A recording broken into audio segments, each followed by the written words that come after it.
Hey everyone, Wolf Lord Rho here.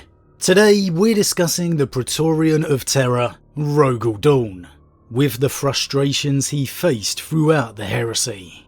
General spoiler warning to begin, as the events we're discussing today are from across the Warhammer 40k universe. As always, I really recommend you read the stories for yourself first, without spoilers, as that's the best way to enjoy the lore for yourself. But with that said, let's just jump straight in. It's hard to argue the pinnacle of the Imperium's existence wasn't the triumph at Ulanor. Here at the height of the Great Crusade, the Orc Empire was shattered, and the Emperor proclaimed his chosen War Master, Horus Lupercal. Such was mankind's dominance across the galaxy. The Emperor could now progress to the next stage of his grand plan, the conquering of the Webway, leaving the rest of the crusade to his sons. Alone of the Primarchs upon his return to Terra, the Emperor would have Rogal by his side, proclaiming him his Praetorian. Within the very start of the Heresy series, all those many years ago now, Horus Rising, we were witness to the beginning of Dorn's duty, informing the sons of Horus that he and his legion would be departing the crusade with the Emperor. "We are charged to return to the homeworld," Dorn said conversationally. His voice was low and astonishingly soft, like the lap of water on a distant beach. But there was a strength running through it, like the tension of a steel cable. "The Emperor has asked us to fortify the Imperial stronghold, and who am I to question the Emperor's needs? The debate will rage eternally on just what the Emperor foresaw and what he didn't. Why he appointed Dorn the Praetorian of Terra and tasked him to fortify the palace. Was it for the war in the Webway to come, or instead the heresy? I'm not sure we've ever had that discussion, so maybe we can do that soon. But whatever the reason, whatever the Emperor knew and didn't know, it's a certainty Rogal would have had no idea how quickly his life would change. Returning to Terra to fortify the palace, Rogal instead would find himself appointed Lord Commander of the Imperium, marshalling its defense with the betrayal of Horus. This was certainly a responsibility Rogal never signed up for, an incredulous turn of events that would defy belief, with him having to contemplate war with his brothers. Yet with Rogal on Terra, being upon the throne world with the Emperor himself, there was really no debate, no one better positioned. And there's obviously been a bit of speculation over the years about Roboute being the preferred and better choice. That Dorn was just a placeholder, fueled mainly by the words of Dorn himself within the novel Master of Mankind. "You quote my own brother at me." Dorn narrowed his gaze. "Roboute is not here, Oblivion Knight. Would that he were. In his absence, I am Lord Commander of the Imperium." And given Roboute's success with Ultramar, it's hard to argue he wouldn't be the number one option behind Horus. But it was Rogal to who the responsibility fell. And as we approach the very end of the Siege of Terra, I think we can all agree none could have done it any better. But while the annihilation and apocalypse of the Siege of Terra would be to come, it's the earlier years of the heresy that, for me, were quite possibly the real test for Dorn in many ways. With the siege, he had his armies to command with him, his defences to strategize, his brothers to rely on. Though he would bear its scars mentally and physically thereafter, it was war.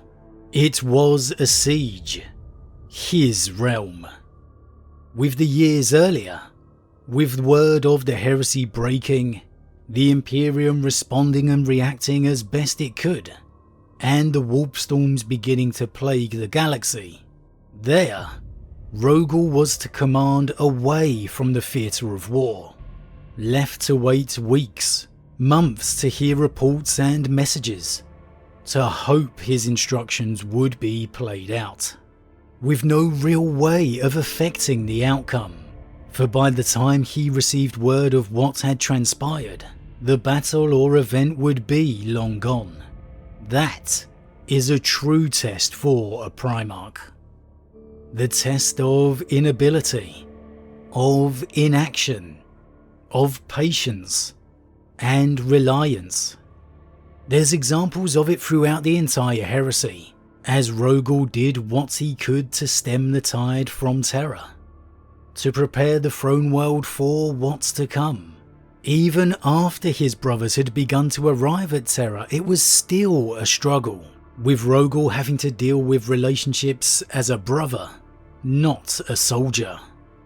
With Sanguinius and the Blood Angel's arrival, he unveiled his plan for Beta Garmon, to slow the War Master's forces, the greatest marshal of Imperial might prior to the siege itself, only to have Russ inform him he's leaving for Fenris instead. The whole debate ended with Dorn shouting in frustration after Russ as he left the room, highlighting how meaningless titles are when it comes to dealing with fellow Primarchs. Just one more of the hurdles Dorn struggled to manage. And there were quite possibly emotions and frustrations built up there from over the years, and some I've only recently stumbled across. Within the novel The Outcast Dead, we are witness to the earliest days of the heresy upon Terra, a time when the Retribution fleet is en route to Istvan, and a time when the difficulties of Dorn's new position and responsibilities are surprisingly emerging already. The first hint of his years of trials to come. In the aftermath of Horus's rebellion breaking, we know the Emperor, in reality Rogal, dispatched his Retribution fleet to bring Horus and his fellow traitor legions to heel. The Retribution fleet's first wave was to be led by Ferrus Manus and the Iron Hands, Corax and the Raven Guard, and Vulcan and the Salamanders, with the second wave of reinforcements to be Kurz's Night Lords, Alfarius and the Alpha Legion, Perturabo and the Iron Warriors, and Lorgar with his Wordbearers. Unbeknownst to the Imperium, the second wave all were already in secret allied to Horus, and a galaxy away, all the way back on the throne world itself, all Rogal could do was wait for news. And there's a great moment where the astropaths and heads of the choir are trying desperately to contact the Iron Hands. "Do you have communion yet?" asked the choir master, his voice sounding as though it came from impossibly far away, though he stood right next to Ibn Khaldun. "Give him time, Nemo," said Mistress Sarashina, her voice maternal and soothing. "We will know when the link is made. The astropaths of the Iron Hands are not subtle." "I am aware of that, Anik," replied the choir master. "I trained most of them." "Then you should know better than to rush this." "I know that well enough, but Lord Dorn is impatient for news of Ferrus Manus's fleet, and he has a gun." Now obviously Rogal's not standing there with a gun to their heads. He's not even in the room at the time. But it's a great little moment, even said half in jest, that highlights how important this moment is. The kind of joke you half-heartedly make to break the tension of something.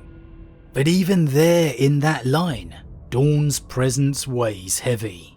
His personality already bridling at the confines and chains of Terra.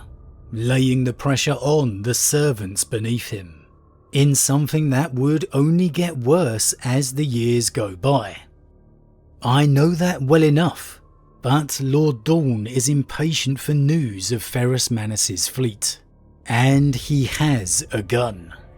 You've got to imagine Dorn's made some kind of reference to shooting them if they don't find out what's going on. And while it's unlikely he would do that, it is the perfect example of the frustrations he's beginning to feel already. The weight of the moment. And on a side note, I love that reference to the astropaths of the Iron Hands not being subtle. The implication of how the Legion's astropaths must take on the character of their Legion. Just a small thing, a tiny detail. But it's those kind of things that make the lore so great, that make the universe have that rich depth to it, that make it feel alive. How all of the servants of a legion are moulded and shaped by its nature. However, of course, Rogal simply can't stay away, and moments later, he enters into the chamber. Something that not only is he not supposed to be allowed to do, but something he really shouldn't be doing either. "None of the gates of Terra are barred to me, Choir Master," said Dorn, and his words were like bright streamers ejected from the corona of a volatile star. They lingered long after he spoke, and Ibn Khaldun felt the power ripple outwards through the awestruck choir. "This is a sealed ritual," protested the choir master. "You should not be here." Dorn marched towards the centre of the mind hall, and Ibn Khaldun felt his skin prickle at the nearness of such a forceful, implacable psyche. The majority of mortal minds simmered with a mundane clutter close to the surface, but Rogal Dorn's mind was an impregnable fortress, hard-edged and unyielding of its secrets. No one learned anything from Dorn he did not want them to know. "My brothers are approaching Istvan V," said Dorn. "I need to be here." The response from Dorn there is very telling. "My brothers are approaching Istvan V. I need to be here." He's a galaxy away, completely unable to affect events in any way at all. That's not simply a strategic or practical response. It's an emotional one. Rogal needs to be there. He needs to find out what's going on, what's happening, because he wants to know. He craves it. It's very much foreshadowing for the years ahead. Rogal upon Terra, shoring up the palace and the throne world as best he can, hoping for word from elsewhere, from his brothers, that something, anything good has transpired. For all his stoicism, his reserved nature, Rogal's never been more human than this moment. He just has to be here, in this room, to see it firsthand for himself, to hear it himself. And despite the difficulties at establishing communication with a ship across the galaxy, they eventually managed to do so. And there's some more great little references to how the astropath can tell it's an Iron Hands vessel. The Spartan nature of the other astropath's chamber, the psychic images of Iron Hands around them, the cold feel and taste of metal. Again, it's a little thing, but something I would love to see more of. The looks and feels of different legions' communications. How other astropaths can tell by the feel who they're talking to. How much more eloquent a message may be from, say, an ultramarine astropath, or a blood angel one. And the message comes through, blunt in true Iron Hand fashion. The fleets were making good speed, but how the Iron Hands were going to arrive in system first, and how Ferrus was going to make planetfall before even Korax and Vulcan arrived, determined to take Fulgrim's head, to be the Emperor's avenger. And here, not even Rogal's mind fortress could keep his feelings hidden, as his inner frustrations are truly revealed. "Damn your impatience, Ferrus. You will be the death of me," hissed Dorn, his voice betraying a measure of the terrible burden he bore. "The plan requires you to follow my orders to the letter." The Primarch of the Imperial Fists turned to the Choir Master. "There is no more? You are sure this is the entirety of the message?" "If Abir ibn Khaldun says there is no more, then there is no more," stated the Choir Master. "We will filter the bleed for any residual meaning or hidden subtext, but Ibn Khaldun is one of our best." Rogal Dorn rounded upon the man. "One of your best? Why would you not employ your best telepath for so crucial a message?" The Choir Master exchanged a look with Sarashina, and Ibn Khaldun felt their unease as they formed the image of an astropath who had long since left the Whispering Tower for the lofty heights of secondment to a patrician house of the Navis Nobilite. "Our best is not yet among us," said the Choir Master. "I ordered you to utilize every and all means to bring me reliable information from the frontier," said Dorn, his hand closing over the onyx and gold pommel of his heavy-bladed sword. "Do any of you people understand what is at stake? I am forced to wage a war I cannot see, to fight a foe I cannot gauge, and the only way I can do that is if I know exactly what is happening en route to Istvan. To save the Imperium, I need you to use only your best operatives. The truth is all that matters."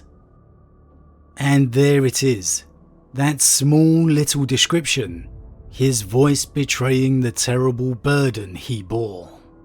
That's what's at the heart of it all, the burden of duty that Rogal bears. He doesn't want to be on Terra.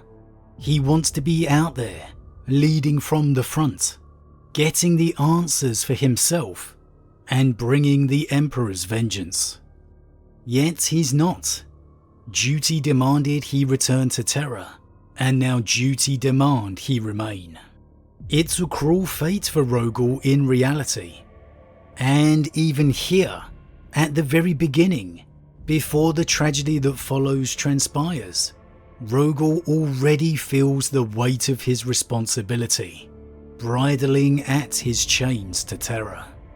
So much so he can't help himself snapping at the servants around him. Rogal Dorn rounded upon the man. "One of your best. Why would you not employ your best telepath for so crucial a message?" "One of our best." It's a turn of phrase, something that most likely anyone else would not have picked up on.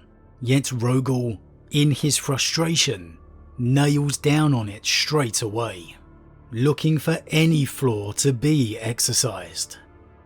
And it's not the Choir Master Dorn is truly angry at here. It's his brother Ferrus, for not following his plan. It's Horus for the whole mess in the first place, for leaving him lost and without answers. Yet Rogal can't speak to them, relay his frustrations, so all he can do is take it out on those around him, in a remark or two perhaps harsher than intended. The duty Dorn performs in the Heresy is really second to none. The one Primarch who really has to fight against his desires from day one. A lot is made of Rogal's ability to fortify, to hold worlds. But let's make no mistake about it, Rogal did not want to be on Terra. He wanted to be out there, taking the fight to the enemy, looking his betraying brothers in the eye. Much is made of the sacrifice of Sanguinius, and rightly so. But Rogal undoubtedly deserves recognition Because even here, so early on in the days of the heresy, even before the tragedy of Istvan, we can see he was sacrificing from the very beginning.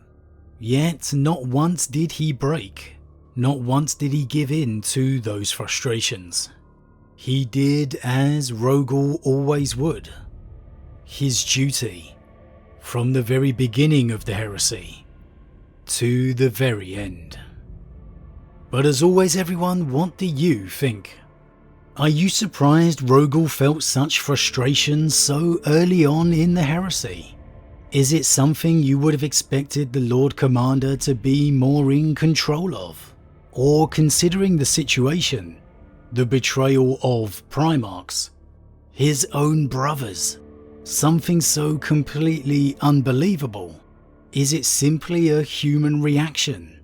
And given how Dorn would be upon Terra for virtually the entire heresy, fighting his own impulses and desires to take the enemy head on, is his sacrifice truly the greatest of the heresy? And does it make his grief in its aftermath all the more tragic? As always everyone, leave your thoughts in the comments below. Huge thank you to all my subscribers, your support truly means a lot to me, it really does.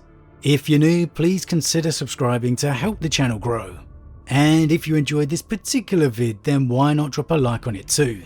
But with that said, I am off, and I'll see you all again real soon.